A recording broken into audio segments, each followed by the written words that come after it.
Good morning and welcome back. I am about to leave Kuriri Bay to go up to Russell today, but before I do, I discovered that the toilet block just over the road has a shower. So, even though it's freezing, and this morning was freezing, I'm gonna use the shower because why not? Well, I need it, but it's gonna be cold, but we've got the sun to warm me up, so wish me luck. I survived the shower, even though it was freezing cold. I've warmed up now and I am on my way towards Russell. Until the 1840s, it was called Kororareka, and loads of whaling ships from all over the Pacific would come into port to restock, resupply, and to let the sailors loose on the town, basically. And Russell was known, and I was remembering this morning, Russell was known as the hellhole of the Pacific, full of heathens, drunkards, prostitutes. It was not a very good place, supposedly. So anyway, that's the tiniest little bit of history that I know. But yeah, let's go up to Russell and have a look around.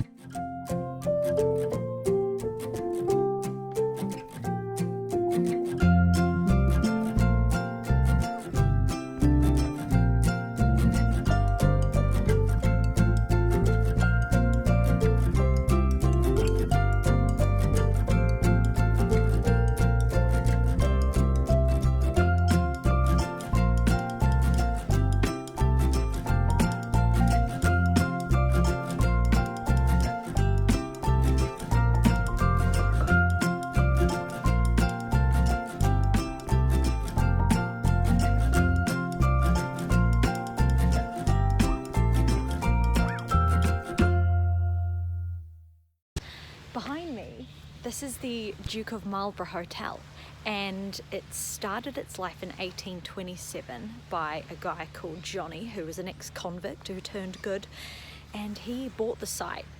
It was one of the very first European sales of land, and his shop was called Johnny Johnston's Grog Shop. But due to all of the whalers that would come in, you'd get like 500 whalers come off their ships onto shore.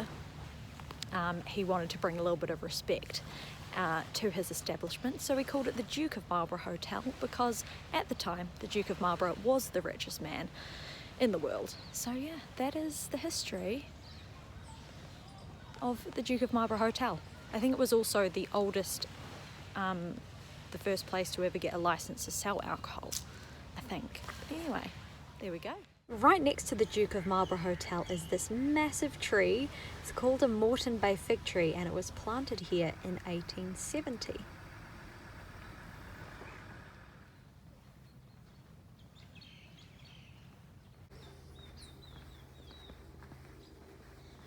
Right now I am walking up Flagstaff Hill, and Flagstaff Hill is a really important part of New Zealand's history, so I thought I better brush up on my New Zealand history from university and then tell you. So, sorry to jump in here with my voiceover, but honestly I got way too puffed talking, so you don't want to hear me huffing and puffing up the hill as I'm telling you stuff. So anyway, I'm just gonna wait till I get to the top to tell you.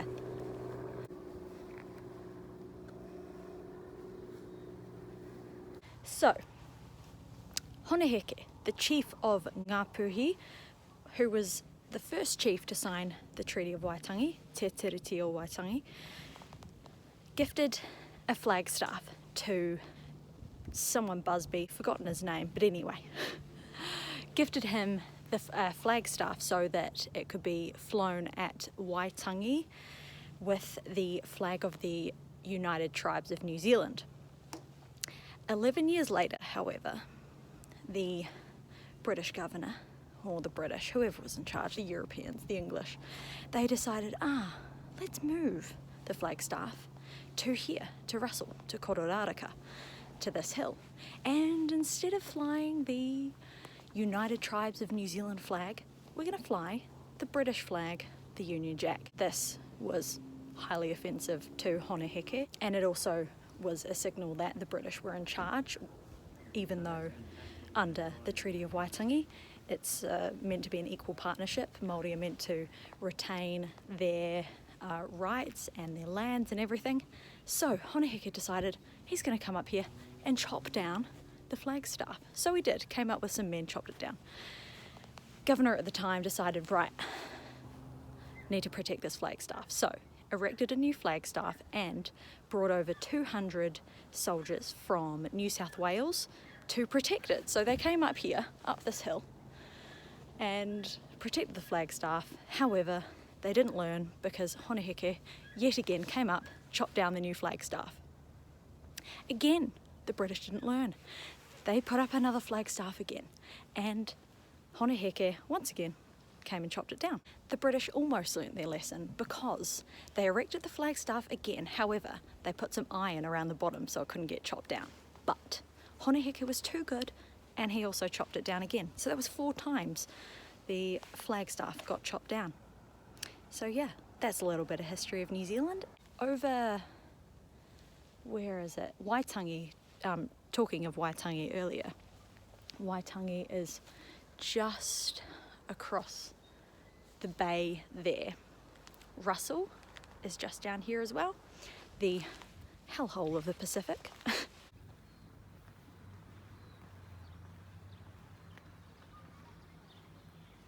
I'm walking back down the main sort of street in Russell, and one observation, I don't know whether it's the law here, but everywhere has a white picket fence. That's quite nice. I found the fish and chip shop and they do mushy peas, so I've got some mushy peas, so just waiting for that, and then I'll go sit at the waterfront, I think. Here I am with my chips, mushy peas, looking out. Good lunch.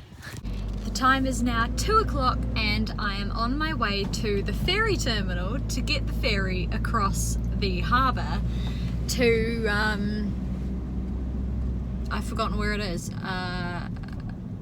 to the other side, because if I didn't take the 10-minute ferry, or it might even be less, it would take an hour and a half of driving. So gonna do that, see what it's like.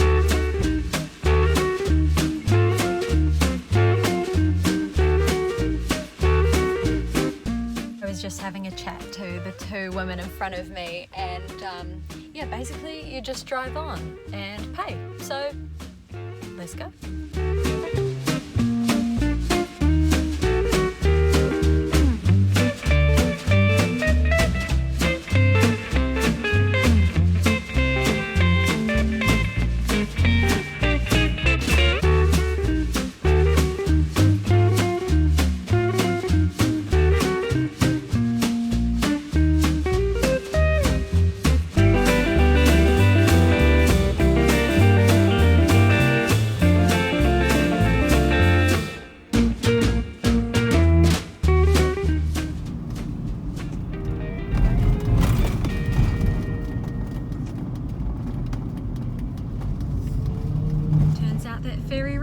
Pretty painless. I think it only took about 7 minutes. I'm just driving through Paihia at the moment, and then from there I don't know where I'll go. As I was passing through Paihia, I saw a church with massive sort of film crew outside, and I thought, who's getting married that really needs a massive film crew?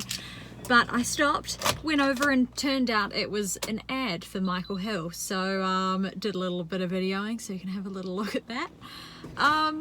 Now I am heading to Kawakawa?